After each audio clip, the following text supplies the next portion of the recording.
attendees are in listen-only mode. Good afternoon, ladies and gentlemen.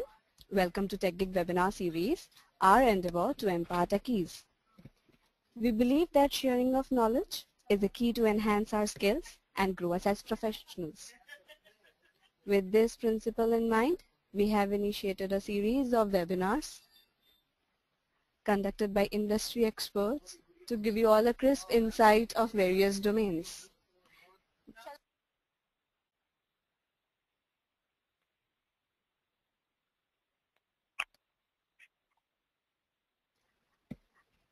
With this principle in mind, we have initiated a series of webinars conducted by industry experts to give you all a crisp insight of various domains. And the topic of today's session is Introduction to Bluetooth Low Energy. And our guest speaker today is Naresh Gupta. He is the Vice President with Nucleus Software Exports Limited. Naresh has close to 20 years of extensive experience in mobile, multimedia and wireless technologies, Bluetooth Low Energy, NFC, Wi-Fi, embedded software, semiconductor IP development, R&D, banking and finance, and IT. He has filed 4 patents and is the author of the book titled Inside Bluetooth Low Energy. He specializes in conceptualizing innovative ideas, developing, and then taking them to market. So without further delay, I introduce you all to our guest speaker. Over to you, Naresh. Thank you, Aradhana, for the introduction. Good afternoon to all attendees. Thank you for taking out the time to attend this webinar. So today we'll be talking about Bluetooth Low Energy. The agenda that we'll cover today includes an introduction to this technology. What is Bluetooth Low Energy?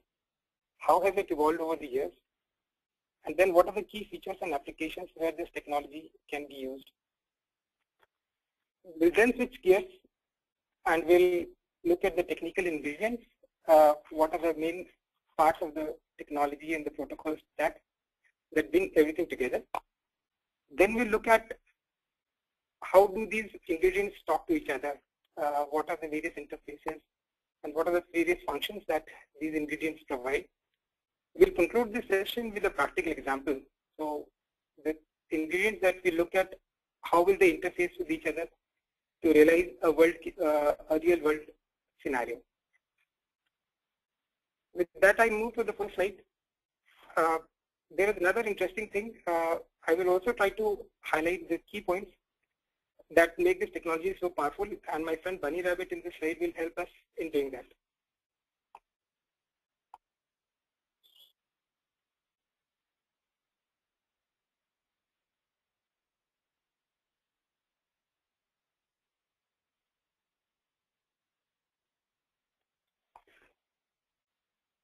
So we start with what is Bluetooth Low Energy. So Bluetooth Low Energy is the latest enhancement to the Bluetooth technology, and the main feature that it adds is ultra low power. So if you look at the previous evolutions of the Bluetooth technology, they were mostly targeted towards adding more features or adding the data rate, enhancing the data rate. But with this latest enhancement, the technology has moved into a different direction, which is in terms of decreasing the power consumption. And it allows the devices to operate for months or even years on very small batteries like coin cells or button cells. So this technology is destined to change the wireless industry, and it is bringing in devices that are very small, very low cost, and can work on tiny batteries for years altogether. So let us look at how is it all possible. And before looking at that, let us look at how does Bluetooth Low Energy as a technology compare with other technologies in terms of data rate and coverage. So if you look at the graph that is shown on your screen, on the far right hand side, you will see technologies like GPS and satellite communication, which work on thousands of kilometers. And on top of the screen, you will see technologies like ultra wideband, which provide data rates of gigabits per second. On the left bottom, you will see technologies like NFC, which provide very low data rates as well as very low distances like 1 centimeter. Bluetooth Low Energy fits somewhere in the middle of this gamut. So it provides bigger distances as compared to NFC. So the range could be 30 meters to 100 meters, while it provides low data rates. So typically the data rates of Bluetooth Low Energy are very less. They are in the range of few kilobytes per second. Though theoretically this technology can go up to a maximum of 305 kilobits per second. So let us now look at how this technology has evolved over the years. So this technology came out of Ericsson Labs in the beginning in 1998-99, when 5 companies joined together to form what we now call the Bluetooth Special Interest Group. So this is also the time when the specification version 1.0 was released, and within 3 to 4 years this technology picked up, and by 2003 it was shipping about 1 million units every week, and it was finding applications in mobile phones, printers, laptops, keyboards, mice, and that was the time when specification 1.2 got released. Thereafter, within the next 2 years, the shipments almost increased 5 times to almost 5 million units per week.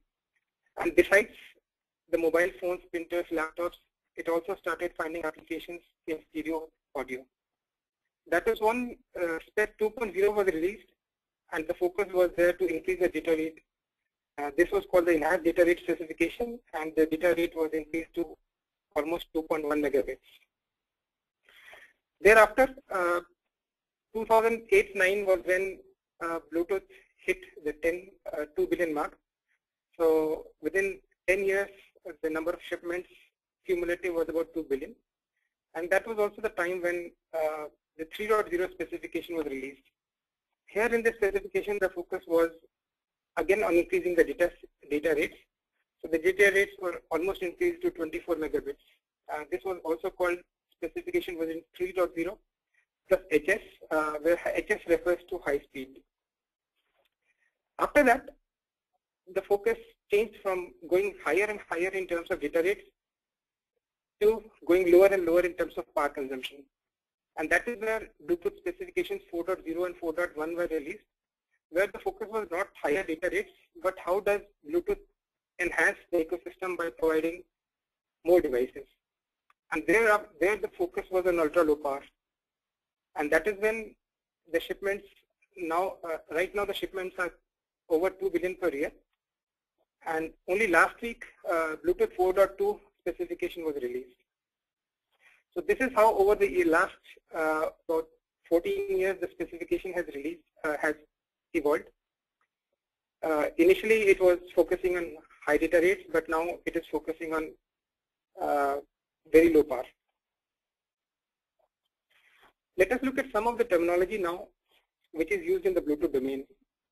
And we will start with what is dual mode and what is single mode. Single mode devices are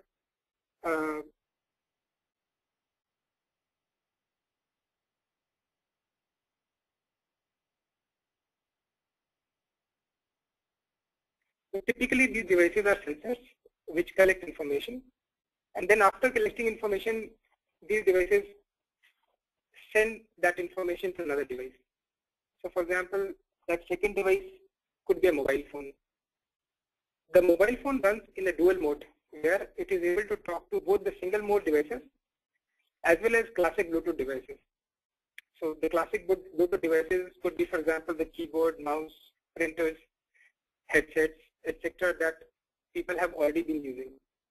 So that is one of the very powerful things about this technology, that without disturbing compatibility with existing devices, the dual mode devices are able to talk to the new low energy devices. We now look at another technology which is called Bluetooth Smart and Bluetooth Smart Ready. So Bluetooth Smart devices are again devices that gather information. So these could be heart rate monitors, glucometers, some fitness belts, etc. And once these devices gather this information, they send this information to what are called smart ready devices. So you have to be careful about the terminology here. Bluetooth Smart is the device which gathers information, and Bluetooth Smart Ready is the device that receives that information. Now, this device may either process the information. For example, the mobile phone may display the heart rate on the screen itself, or it may also relay the information for further processing. So, for example, the heart rate may be sent to a doctor who may be in the remote part of the world, processing that information over internet. So this whole ecosystem is allowing very small devices to gather information and then transmit it to any part of the world. Let us look at the key features. So as I said, the first and the foremost feature of this technology is ultra low power. We'll look at further slides on how is ultra low power achieved. But one of the features here is that the devices are mostly off, which means that the device, for example, if it is a heart rate sensor, it will be mostly off. It will switch on only when it has to send a reading, and at that time it will do a very fast connect, data transfer, and then a disconnect, which means that it will again go into a low power mode or a off mode. Another feature that this technology provides is that the packets that are exchanged are very small. So if you look at typical radio characteristics, then you have to transmit a big packet like 1 kilobyte. Initially the radio will start consuming less power. Then the transmitter or the receiver radio starts getting heated up. And that is when its power consumption starts increasing, because then there is additional circuitry to ensure that there is no deviation in the frequency. So what this technology does is, it uses very small packets so that the radio consumes very low power. The technology does it in a secure manner, which means that the connection between two Bluetooth devices is encrypted. There are features that provide the encryption of the link. And then this technology builds on the existing ecosystem. So the new mobile phones that support specification 4.0 can talk to both the low energy devices as well as the existing Bluetooth printers, keyboards, and other devices that are already there in the market. All this is done without compromising the maximum range. So like in Bluetooth, the maximum range continues to be 3200 meters. In terms of applications of Bluetooth Low Energy, it finds a lot of applications in the healthcare industry. So this could be glucose meters, weighing machines, thermometers, blood pressure sensors. It finds a lot of applications in sports and fitness equipment. This could be shoes that track your movement, that track how many miles you have jogged. It could be fitness belts. It could be exercise equipment. It could also be security applications. For example, you could use your mobile phone to locate your lost keys. You could have a feature where if you press a button on the mobile phone, the key starts beeping. There could also be, for example, a feature where you have an electronic leash between the mobile phone and your watch, so that if you forget your mobile phone anywhere, your watch will start beeping to inform that your mobile phone is now out of range. It may even lock the mobile phone, so that if your mobile phone gets stolen, then it is not usable anymore. We now switch gears and we look at how the technology stack of Bluetooth is organized. So at a very high level, the Bluetooth architecture is as follows. The lowest layers of the Bluetooth chip run on, the lowest layers of the protocol stack run on the Bluetooth chip, which is also called the controller. These layers are called lower layers. The remaining layers may run on an application processor. For example, in a mobile phone, the mobile phone's application processor may run the remaining layers of the Bluetooth stack. The mobile phone, in that case, the application for the application processor of the mobile phone in that case is also referred to as a host. And the interface between the host and the controller is called the host controller interface. For example, the application processor of the mobile phone may be connected to the Bluetooth chip on a USB interface. So all these three things together, the host upper layers, the host controller interface, and the controller, the lower layers, together form what is called the Bluetooth protocol stack. Besides protocol stack, the specification also defines the concept of profiles. Now, what are profiles? Profiles are use case scenarios of the protocol stack. For example, each layer of the protocol stack will define what are the features that it provides, and the profiles will define how those features are to be used to define a real world scenario.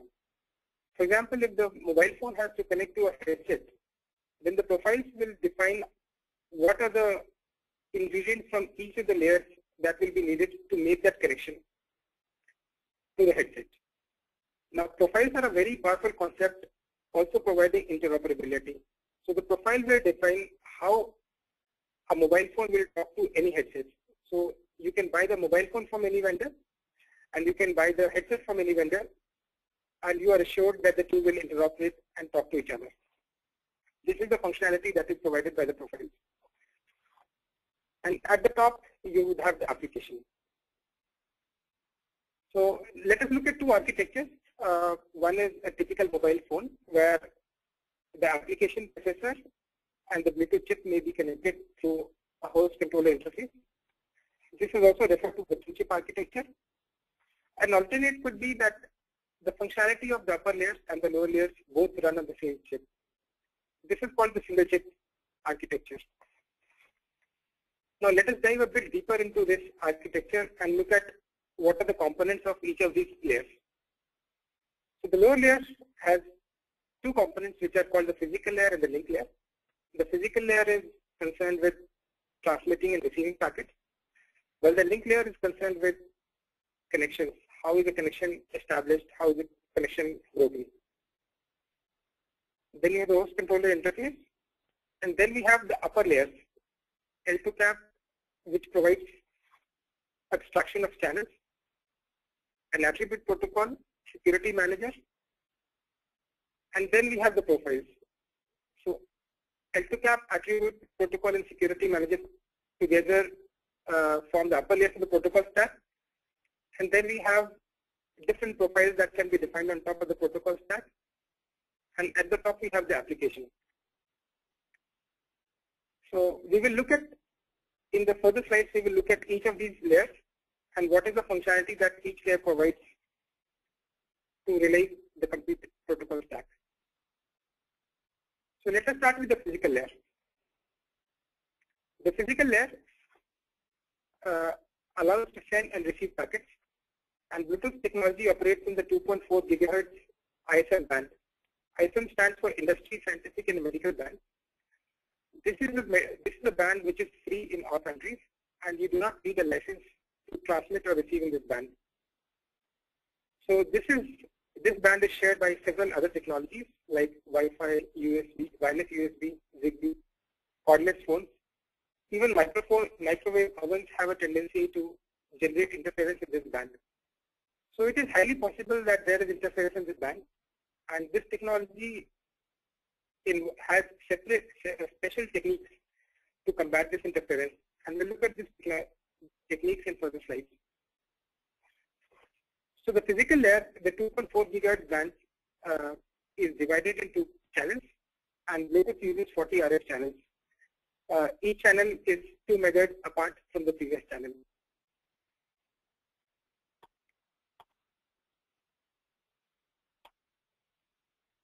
So we move to the next layer, which is the link layer. The main purpose of the link layer is to establish connections to send and receive packets.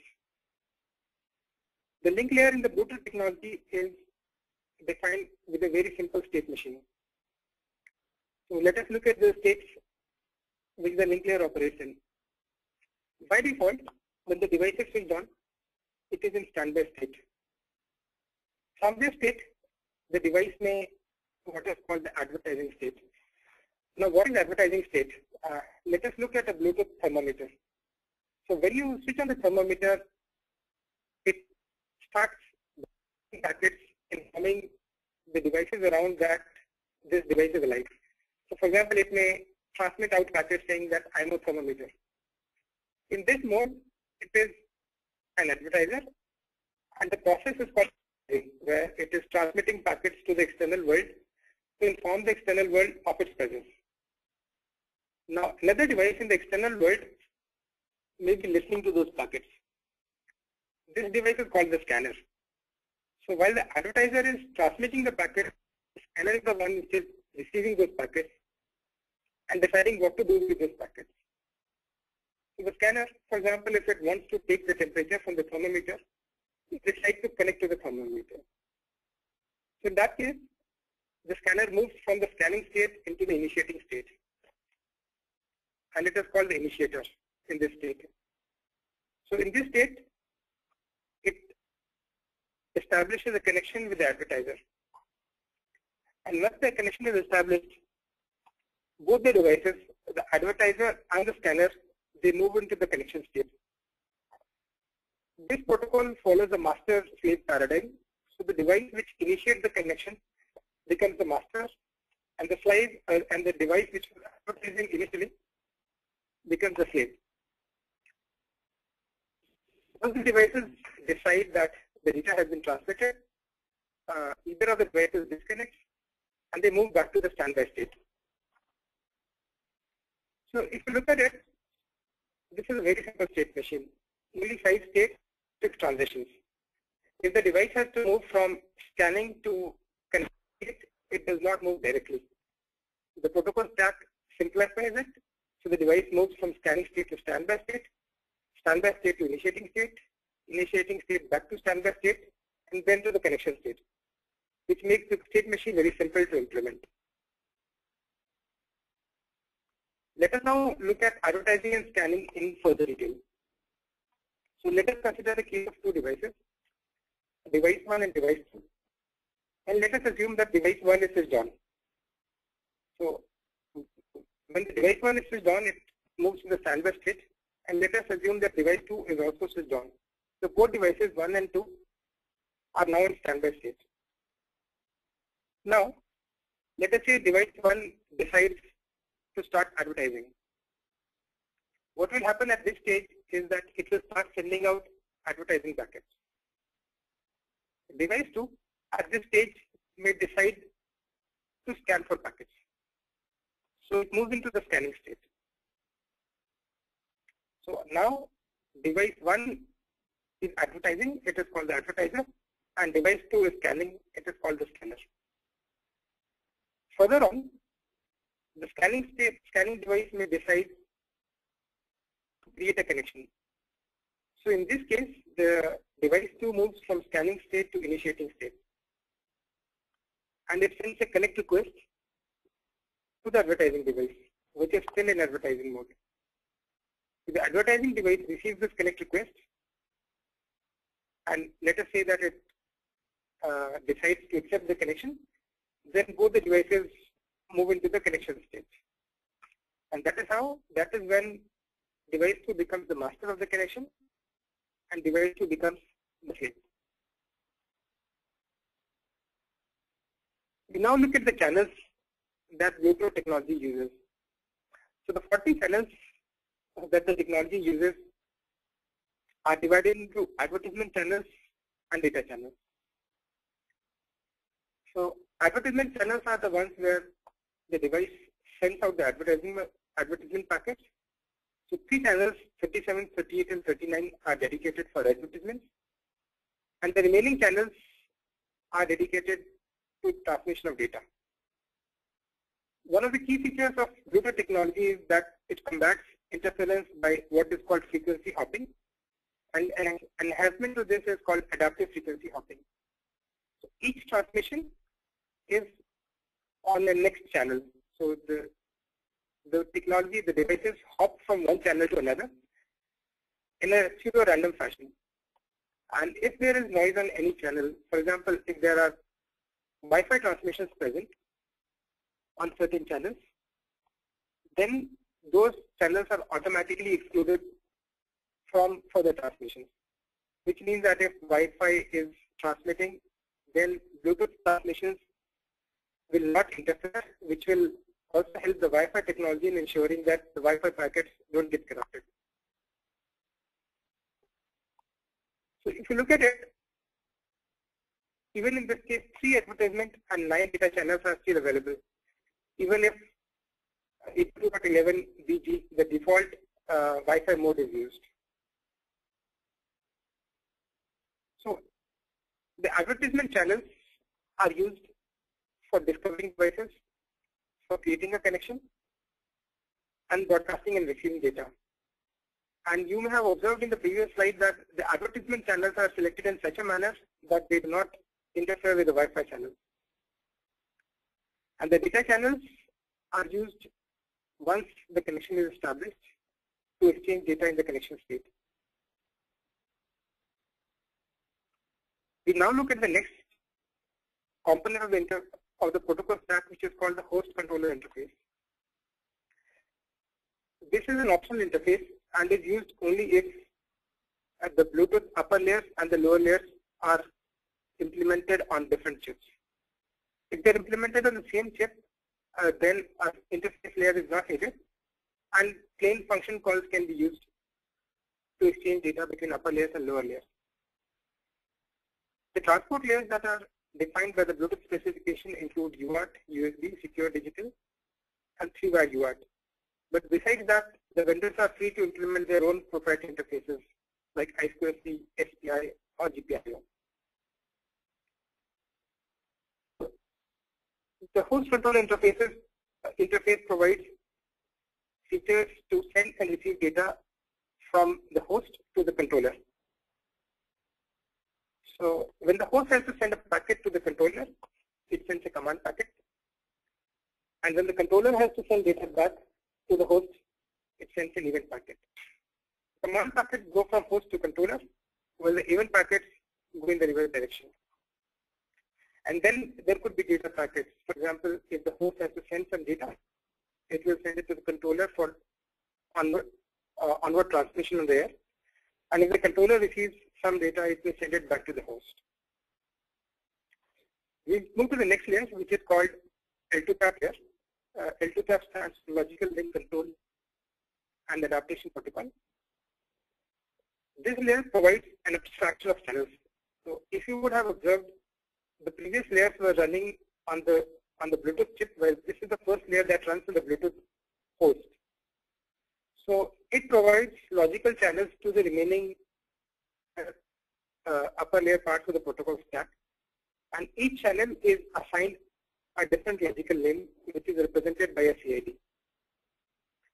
This layer also provides the features to segment and desegment data. So for example, if the AX layer, which sits on top of L2CAP, has to send a bigger packet, the L2CAP layer will break it into smaller chunks, transmit it to the remote side, and then on the remote side, L2CAP layer will reassemble the packets and send it to the AT of the remote side. So L2CAP also provides channel multiplexing. Multiple protocols may sit on top of L2CAP layer. So for example, in Bluetooth Low Energy protocol stack, we have AT and SMP protocols, which are both using the services of L2CAP layer. L2CAP does that by providing a different channel identifier to each of the protocols. So for example, all the AT packets will use the CID of host, and the AT entities on the two devices will use the same channel numbers to talk to each other. And similarly, the security manager entities on the two devices will use a different CID, CID6, to talk to each other.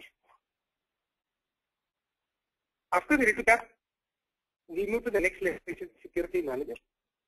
The purpose of the security manager is to provide secure interface between two Bluetooth devices. So it does it by a process called pairing. Now, what is pairing? Pairing is a process in which keys are established between two devices, and these two devices encrypt the data that is transmitted between these two devices. So the pairing methods depend on the capability of the two devices. If you look at it, the Bluetooth Low Energy system has very small devices, and these devices may not have facility to enter the pin code. So Bluetooth SIG defines different pairing methods for depending on the capabilities of the device. If the device does not have a keypad, it will provide a mechanism where the user does not need to enter the PIN code. The pairing methods are as follows. The first pairing method is called just works, which means that as soon as you select one device, you do not need to enter any passkey, and the two devices can start talking to each other. The second mode is passkey entry, where, for example, if one device has a keypad and the other device has a display, then you may enter the passkey on one. You may display the passkey on the device which has a display and enter it from the device which has a keypad. Or if both devices have a keypad, you may enter the passkey on both the devices. There is a third mechanism which is called out-of-band pairing, which means that the security information is not exchanged over the Bluetooth interface. It is exchanged on an alternate interface. For example, NFC is one interface which can be used to exchange the security information. Security Manager provides the pairing in three phases. So in phase one, the two devices exchange capabilities. So for example, does it have a keypad? Can it display numeric output, etc.? In the second phase, based on the capabilities of the two devices, a short-term key is generated, which is used for encrypting the link. And the pairing method used to generate this short-term key depends on the capabilities of the two devices. And in the third phase, the master and the slave devices distribute keys to each other. So these are the keys that are used for encryption of any further information that is exchanged between the master and the slave. We now move to the next layer, and in fact this is one of the interesting layers, which is the attribute protocol. Before we move to the attribute protocol, let us look at what is an attribute. Attribute is something that represents data. For example, if you look at a thermometer, the temperature that it displays is an attribute. The unit in which the temperature is displayed is another attribute. The manufacturer name of the thermometer may be a third attribute. So attribute is any entity which provides data which may be of interest to us. How is an attribute structured? It contains an attribute handle, attribute type, which tells what is this attribute. Is this a name? Is it a serial number? Then the value of that attribute. So for example, if attribute type is manufacturer name, then attribute value will actually provide the manufacturer name. For example, ABC company.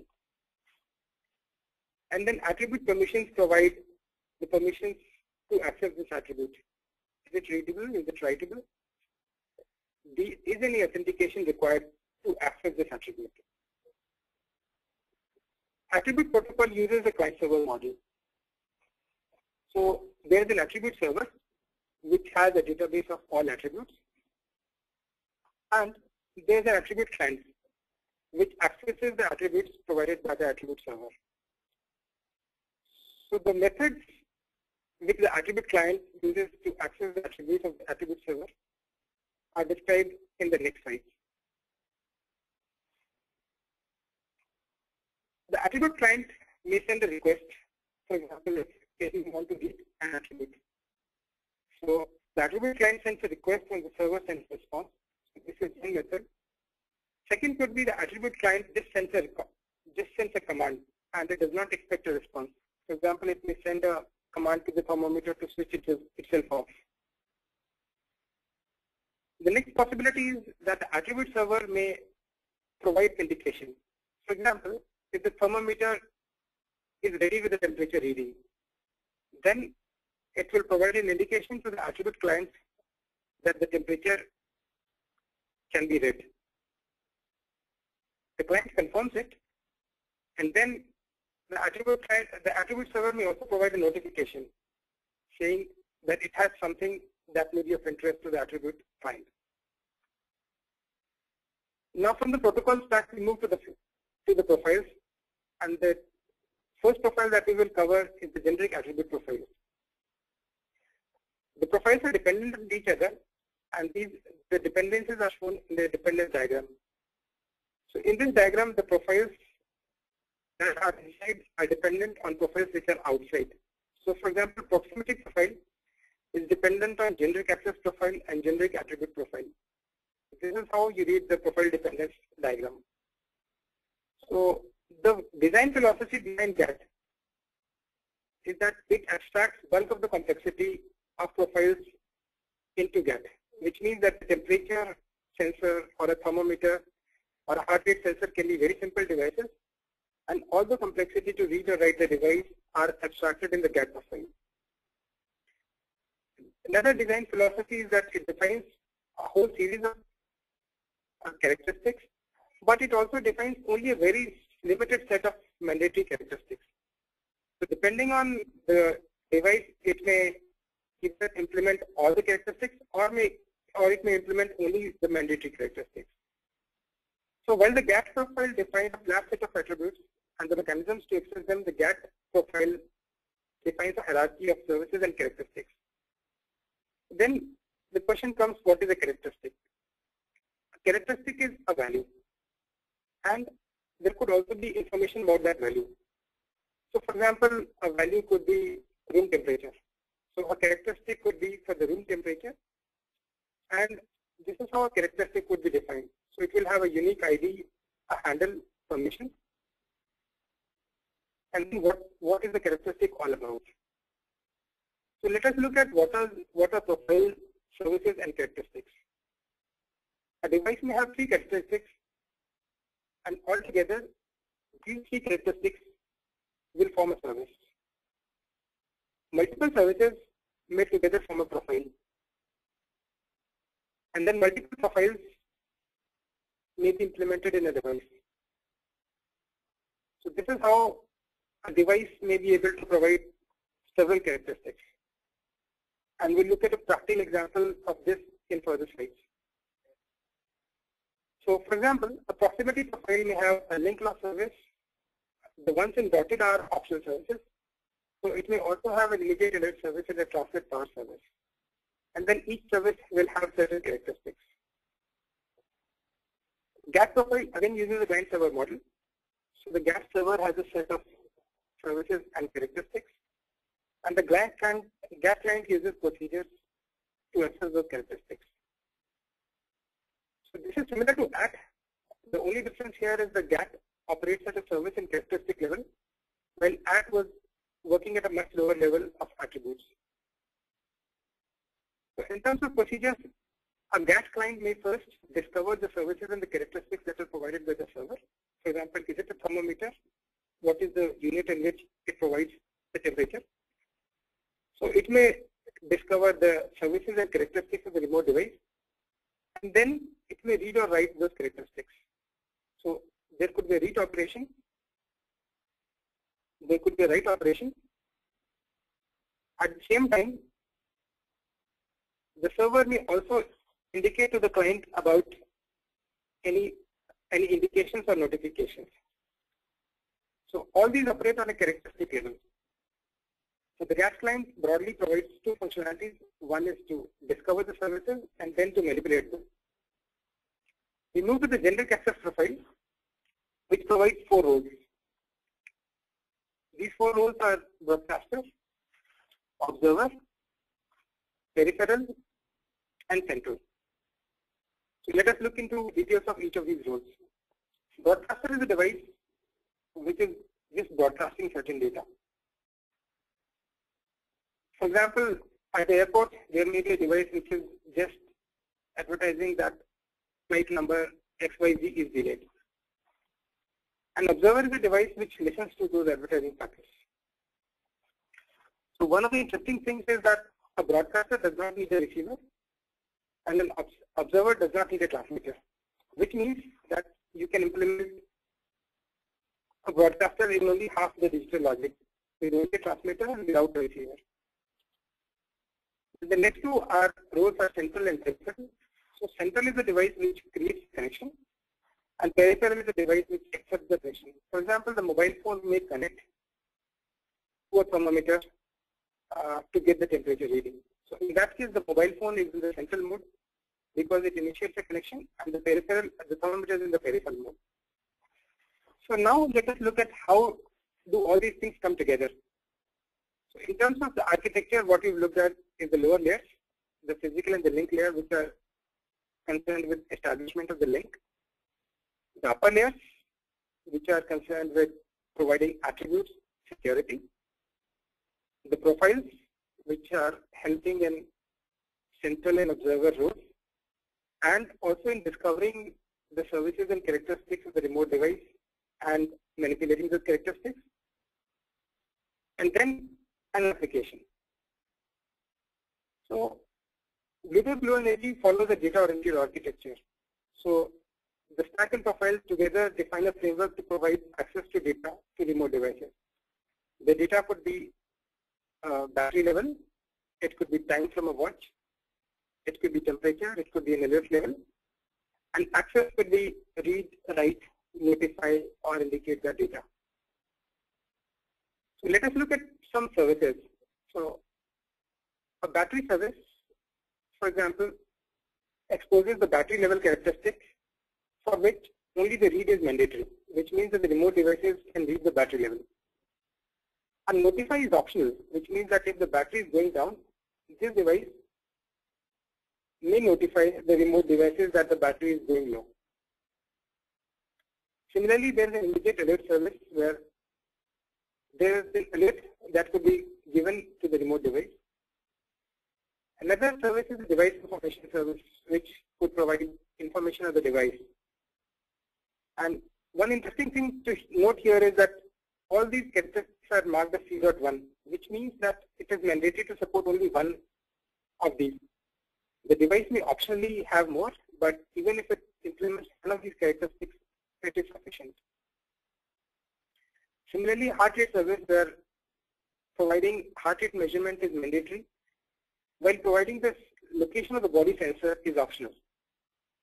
So if you also look at the properties, heart rate measurement is notified, which means that once you switch on the heart rate monitor, it will start gathering the reading. And as soon as it is ready with the reading, it will notify the remote device that it has a reading that can be used. Now let us look at a practical example on how do we, for example, we have to build a battery-powered heart rate monitor. Then what are the different components that we need to put together in terms of building that heart rate battery monitor, battery-powered heart rate monitor? So first and foremost is obviously a heart rate service, which is important to provide the heart rate readings to the remote device. The second could be a battery service, which could be used to inform the remote devices that the battery is good to go, or if the battery is running down. The third could be a device information service, which provides the vendor name of the heart rate monitor, the model number, the serial number, the forward division, or any other information. Together, all these components will come together to implement a heart rate monitor.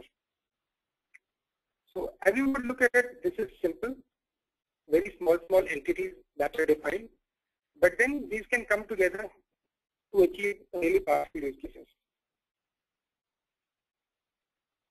For further information, you may refer to the Bluetooth SIG website. You may also get in touch with me, or you could also have a look. You could also have a look at the book titled Inside Bluetooth Low Energy. With this, I end my presentation and I open the floor for any questions.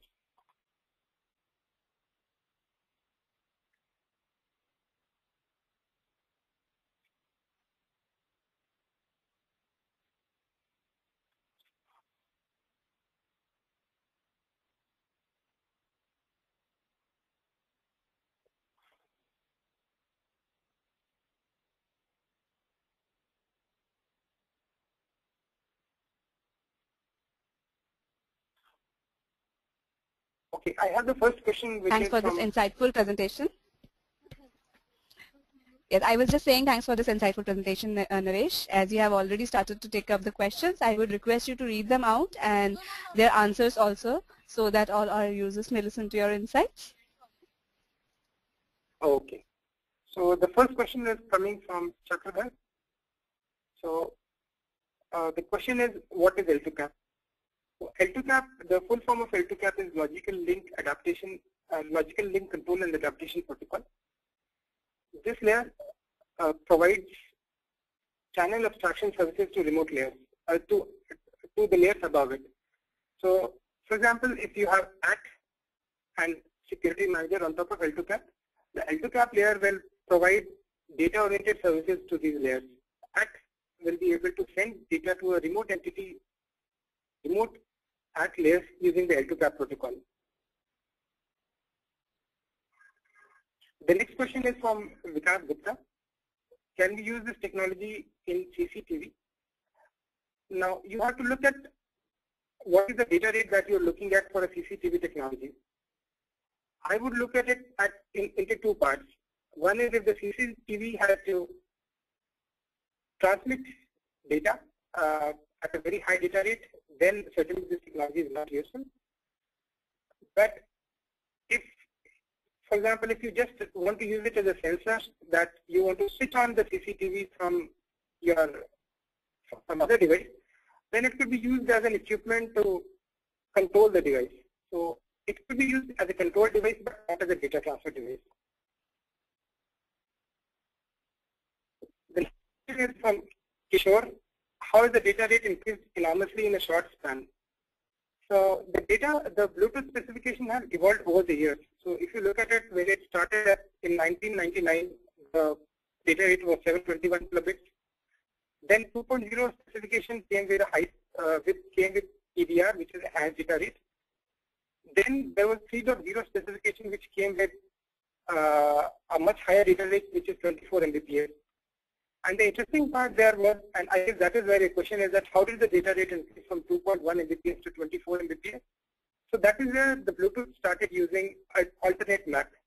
So, for example, you could initiate the connection Bluetooth and then seamlessly transfer that connection to a wireless LAN transport. And that is how you were able to use and get a much higher data rate as compared to only a Bluetooth radio. The next question is coming from Maulik. What are the different types of addressing mechanisms and how are they used? So the different type of addressing mechanisms are defined by the GAP protocol. In the interest of keeping this presentation at a high level, I did not cover them. But it is possible to have two different addresses of a device. The device could either have a public address or it could have a private address. The next question is from Shreyas. How does BLE score over NFC, and do you see BLE dominating and eventually killing NFC? There is a lot of debate in the industry on BLE and NFC, and certainly there is a lot of overlap between these two technologies. And you may also see that there are some use cases which you could implement over BLE or over NFC. I think it is only time which will tell which technology gets a wider adoption. But yes, from a feature perspective, both technologies are able to provide use cases that are very compelling to users. BLE does score over NFC in certain scenarios. For example, NFC you would need a very short range, less than a centimeter. While Bluetooth you could go up to 30 meters to 100 meters. Another thing would be that in NFC technology, the NFC readers tend to consume very high power. While in Bluetooth Low Energy, the power consumption is much lower. The next question is from Sohas Koparde. How are different stack providers, which are the different stack providers for BLE, and how easy it is to integrate for embedded applications? I would recommend that you Google the stack providers. The stack for Bluetooth Low Energy is provided by several providers, and there is also a free stack provided by BlueD. You can look at www.blued.org. And it is quite easy to integrate into embedded applications. So there are most of the manufacturers of Bluetooth kits are providing solutions to integrate this technology into embedded applications. So you could buy the embedded development platform and then integrate this into your embedded application. Typically, this is quite easy because they provide sample source code, they provide snippers, and they provide all the help that you would need to integrate this into your embedded application. The next question is, can both GATT client and server roles exist on the same LE link? If yes, and then how? I think this depends on your use case. If you want, do you want both GATT client and server to be concurrent at the same time? Or do you want to pull down one role and then bring up another role? But technology-wise, the technology does not permit GATT client and exist at the same time. Technology-wise, you could, but you have to really revisit your use case whether it makes sense to have both the roles at the same time or not. Wow, there are a lot of questions. Thank you for so many questions. To the next question. The next question is from Shishir. Is there any limit on the number of advisors at any point of time? I think Shishir wants to talk about advertisers and not advisors. So Shishir, there is no limit. You could have thousands of advertisers at the same time. There is no limit that is provided by the Bluetooth specification. The next question is from Rahul.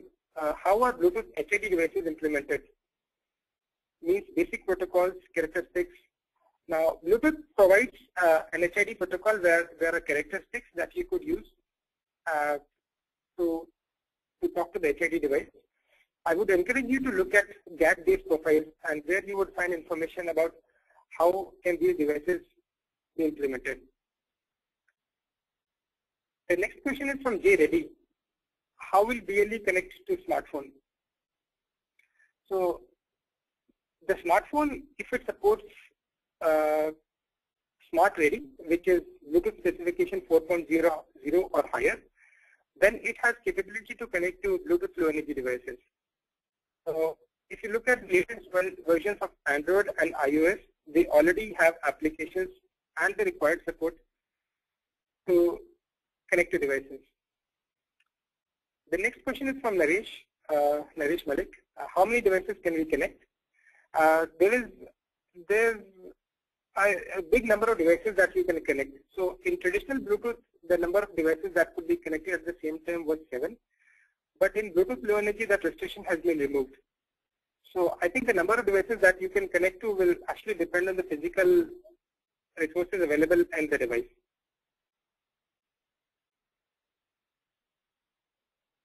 The next question is about from Swati. Can you please throw some light on Bluetooth Low Energy beacons? So Bluetooth Low Energy beacons are the packets that are transmitted between devices. So this is, I would recommend that you Google beacons to find some further details about how these beacons operate. The next question is from Hussain. He says that he could not connect the session due to connectivity issues. So I guess TechGig will be sharing the slides and the contact details. The next question is from Angela. How can I programmatically read a battery level of BLE devices? What are the APIs I can use? So as I mentioned, for reading the battery level, you have to first search the battery service on the remote device. And then once you find the battery service, you have to read the battery level characteristic. So, and then once you read the characteristic, devices will also allow you an option to set a notify, so that you will be indicated if the battery level is going below certain range. The next question is from Vinela. What is the difference between notifications and indications? So first of all, both notifications and indications are used by the server to inform the client of certain events. Now the difference is that when the server sends an indication, the client sends a confirmation back to the server, informing the server that it has received the indication. In contrast, notification is one way, which means that the server will send the notification, but the client does not respond back to inform the server that it has received the indication. The next question is from Umesh. Is BLE advisable in noisy industrial environment? If you look at comparative wireless technologies, Bluetooth has special features which combat interference. It depends on how much interference you have, but features like frequency hopping and adaptive frequency hopping make this an attractive to deploy this technology in a noisy industrial environment. But once again, I think it is important that you look at the kind of noise and whether there are at least a few channels that are available to transmit or receive data. Then the next question is from Nitish. Can client enable any characteristic on the server to broadcast its value? Actually, it's the other way around. The server decides which are the characteristics that are notified, and those values are not broadcasted. They are sent to a particular client which is registered. So this is how it works. The client will register with the server that it wants to be informed of a characteristic, and then the server will send back or notify that characteristic back to the client. This is not broadcasted. If you want to broadcast, a different option is to actually advertise. So a device could advertise any values that it wants to inform the other devices. And the advertising packets are configurable, so you can decide what you want to broadcast to other packets. The next question is from Vanilla. Need information about LE offload features. Frankly, Vanilla, I'm not sure if I understand LE offload features. So maybe you can connect to me at a later time on the coordinates that I provided in the presentation to get more information.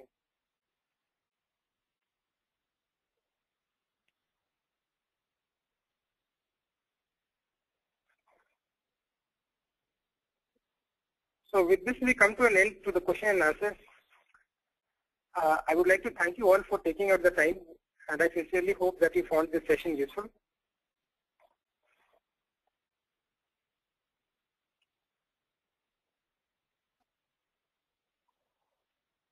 I'm handing over back to Aradhana. Aradhana, over to you. Thank you. Thank you. It was really a great session today. I'm really thankful to our guest speaker for conducting this wonderful webinar with us. It was indeed a great session. I would also like to thank all our participants for their support in making this webinar a success. The recording of the webinar will be available on techgeek.com at the earliest. Thank you all for joining us. Thank you, Naresh, for taking the time out and having us. I hope you have a great evening ahead.